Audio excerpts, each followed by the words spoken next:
안녕하세요. 원북 작가 이하림입니다. 언어 발달 지연과 사회성 결여가 주된 특징인 아스퍼거 증후군에 걸린 한 아이가 있었습니다. 이름은 조제프 쇼바네크. 그는 만 6세까지 말을 하지 못했고 청소년기에는 멍청이나 지적 장애인 취급을 받았습니다.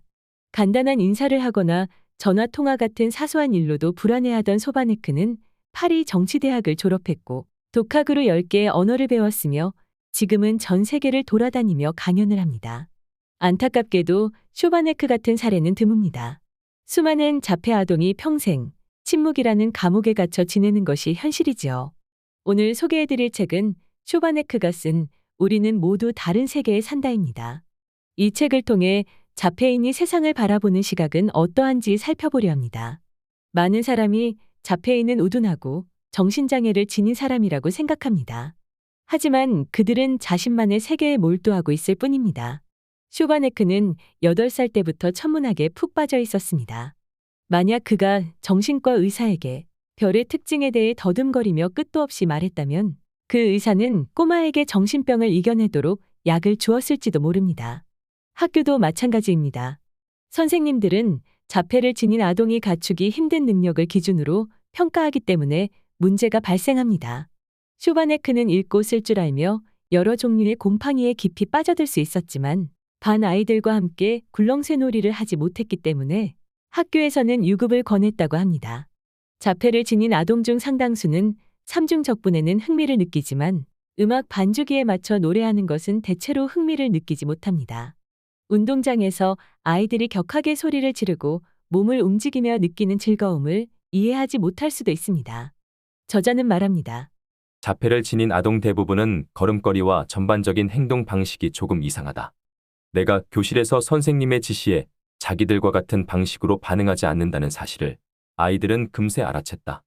아이들은 관찰력이 뛰어난 터라 그런 식으로 빠르게 학급 친구에 대한 판단을 내린다. 한 사람이 장애인이라는 사실은 그가 어떤 틀에도 들어맞지 않음을 뜻한다. 자폐인에게 가장 큰 불안을 안겨주는 요인은 예정된 일에 변화가 생기는 상황이라고 합니다. 만약 누가 10시에 끝난다고 말했는데 선생님이 10시 2분에도 계속 말하고 있다면 자폐를 지닌 사람은 엄청나게 불안해집니다. 두 가지 규칙이 상충하기 때문입니다. 만약 부모가 내일 이런저런 장소를 방문할 거라고 말했는데 결국 가지 않았다고 하면 자폐를 지닌 아동은 그런 일이 엄청나게 큰 불안감을 안겨줍니다. 쇼바네크는 수업이 8시 10분에 있다면 몇 시에 양치질을 해야 할지, 몇 시에 집에서 문을 닫고 나가야 할지, 무엇을 챙겨가야 할지 늘 생각하고 미리미리 계획했다고 합니다. 누군가를 만났을 때 인사하는 것도 그에게는 힘든 일이었습니다. 만약 친구가 걸어오면 어느 정도 떨어졌을 때 인사를 해야 할까? 그날 저녁에 그 친구를 다시 만나면 또다시 인사를 해야 할까? 모두와 똑같은 방식으로 인사해야 할까? 등등 질문이 계속 생겨나기 때문입니다. 그는 말합니다. 사람들은 자폐인이 반복해서 즐겨하는 판에 박힌 행동들을 보며 경직되었다고 말한다. 그런데 자폐인 편에서는 그런 행동을 함으로써 심리가 안정되며 별다른 의문을 제기하지 않아도 된다. 옷을 입을 때 항상 맨 앞쪽에 놓은 셔츠를 입는다면 아침에 일어나는 일이 쉬워진다. 또 셔츠를 고른 다음에 해야 할 다른 일이 정해져 있다면 안심이 되는 알고리즘을 지닌 셈이다. 자폐를 지닌 사람은 규칙성, 판에 박힌 반복되는 행동, 예측 가능성을 더 기분 좋게 여긴다. 자폐를 지닌 사람은 대체로 다른 사람의 눈을 똑바로 쳐다보는 걸 어려워합니다. 그래서 시선이 이상한 곳으로 향할 때가 많기에 무례하다고 오해받는 일이 흔합니다. 자폐증을 지닌 사람은 빛이나 소리에도 예민합니다. 눈부신 조명, 화창한 햇빛, 지속되는 잡담은 그들을 매우 피곤하게 합니다. 그들은 조용하고 조도가 낮고 좁은 공간에서 편안함을 느낄 때가 많습니다. 자폐를 지닌 사람이 거짓말을 못하거나 거짓말하기 어려워한다는 사실은 잘 알려져 있습니다. 만약 누군가가 난감한 상황에 처했을 때 잠시 후에 올게라고 나가버린다면 사회적 의미로는 늦게 돌아오거나 아예 오지 않으리라고 해석할 수 있습니다. 하지만 자폐를 지닌 사람에게 그것은 엄연한 거짓말이 됩니다. 칭찬이나 아첨하는 말도 마찬가지이지요. 따라서 가끔 상대방에게 있는 그대로 솔직하게 말하는 신뢰를 범하기도 합니다.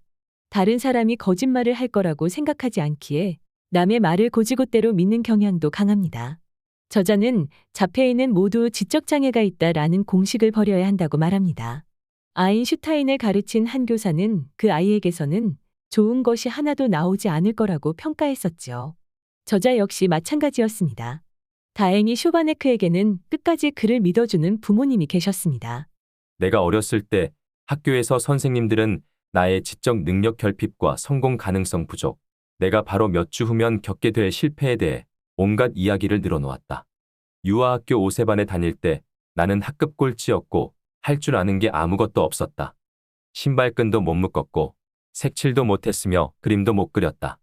굴렁쇠를 굴리지 못한 건 물론 쉬는 시간에 반 친구들과 싸울 줄도 몰랐다. 나는 겨우 걸었고 계단은 아주 힘겹게 올라갔다. 또 중학교 4학년 때 어떤 선생님은 학급 학생들이 다 있는 자리에서 이렇게 말했다. 조제프, 모자라다고 부끄러워할 거 하나 없어. 자기가 모자란 것 같으면 그렇다고 말해. 나는 그때 학급에서 1등이었다.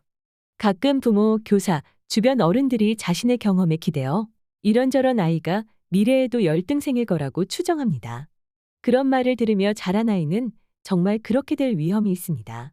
절대 그 어떤 아이에게도 낙인을 찍어서는 안 되지요. 우리 모두는 자신만의 독특한 생각과 성격을 지닌 유일한 존재입니다.